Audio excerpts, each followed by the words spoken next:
Yamaha CS-5. We've talked about pretty much everything. I do want to point out that while this video is titled LFO, we do talk about the external. This is where any external synth that's input into the synthesizer, its level is controlled, which is really cool when you have it set to EXT, which we may cover this. I may hook up the CS-15 for a video at some point.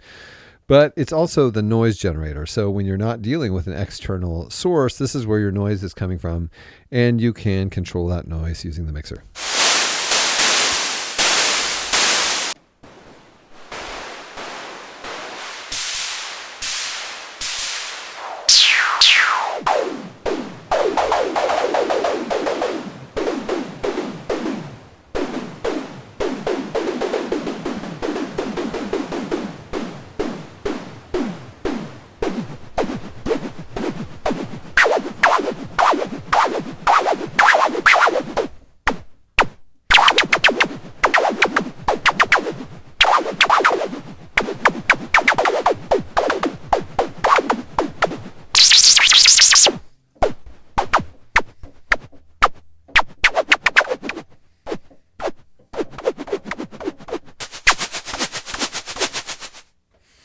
Yeah, and the fact that I'm getting a lot of retriggering makes it difficult to play, but also makes it sound cool.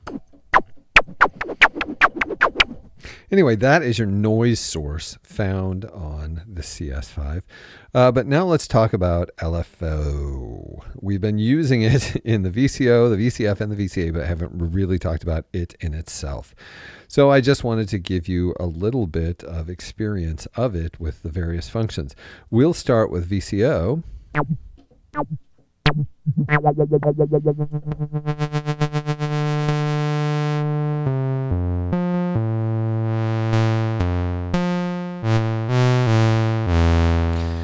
Let's be honest, you can do things like I was just doing where you apply like the envelope.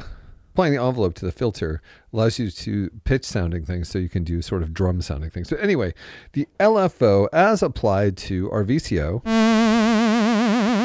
becomes kind of a crazy vibrato, but never enough that you can't hear pitch there. So they're obviously doing that on purpose. But we also have the sawtooth wave to apply.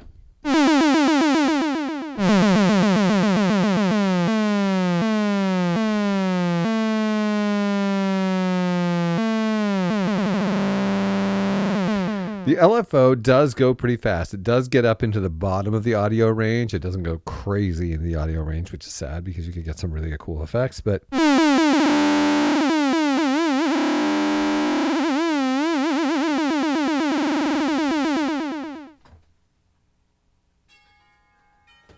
and keep in mind, all I've done is turned up the LFO mod in the oscillator to get these really cool outcomes. But, I mean, the thing that no one will ever do that's cooler than this, it has sample and hold in the LFO. So if you switch to sample and hold, you're going to get this.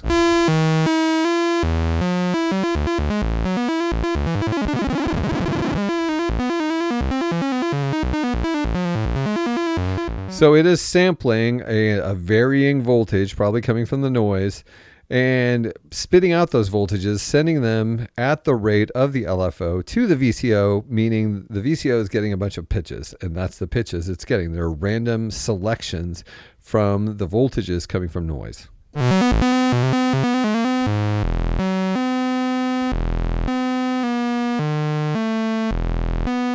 So it's kind of like an atonal sequencer. Sorry. Anyway, so you can get these effects, which everyone loves. Sadly, turning up the portamento doesn't affect the sample and hold and the pitch. It would be cool if it did.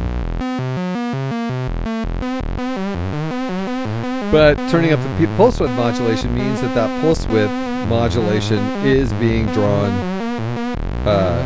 I think it sticks with the sine wave for the pulse width modulation. Let's see.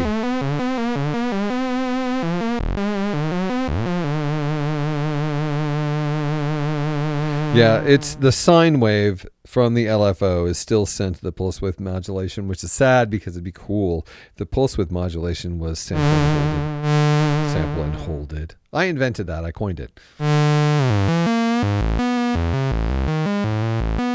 So anyhow, those are the random pitches that the LFO is going to deliver. Now keep in mind, we can do that as well with the filter.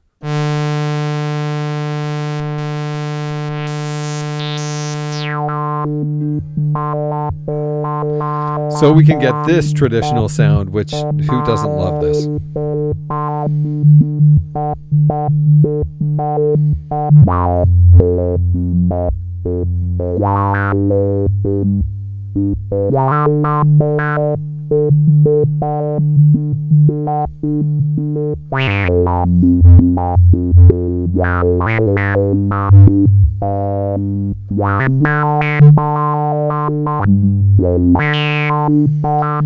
And because the filter is so great sounding, this just sounds great.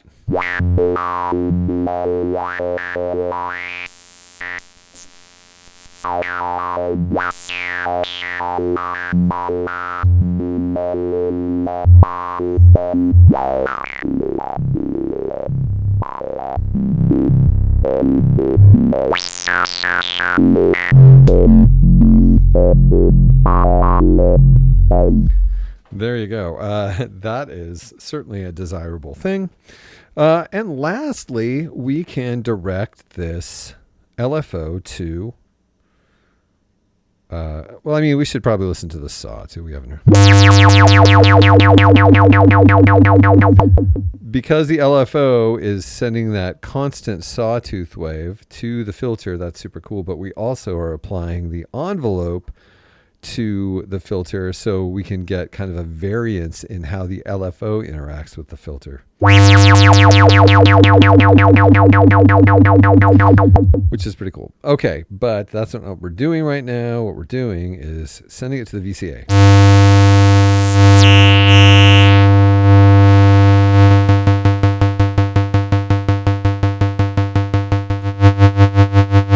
So you can have tremolo that is a vibrato,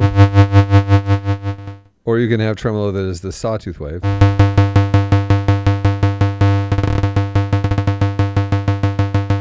Does it send the sample and hold to the VCA? Let's see. It does.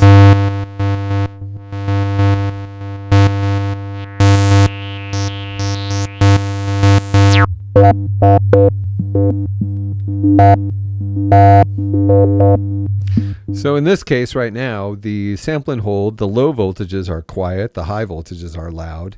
The low voltages in the filter are darker, the high voltages are brighter. So it's just a way to, you can add a little bit of different accent to your sample and hold filter output, or not have the filter output and just have your sound do it.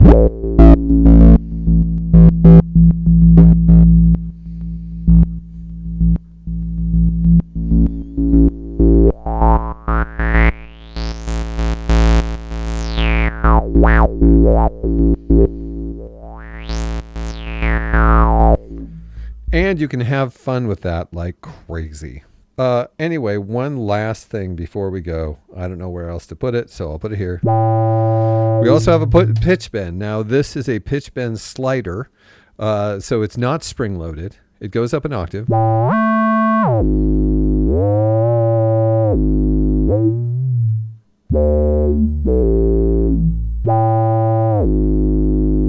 Goes down more than an octave, actually. That's pretty cool. An octave and a note. Up an octave, down an octave and a note. But the cool thing is, with it this way, you can just like, you can transpose your notes. Okay, let's do this.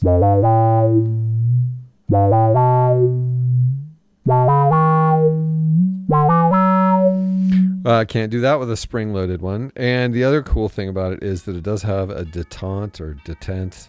It has the little dent in the middle, so you can tell how to get back to zero.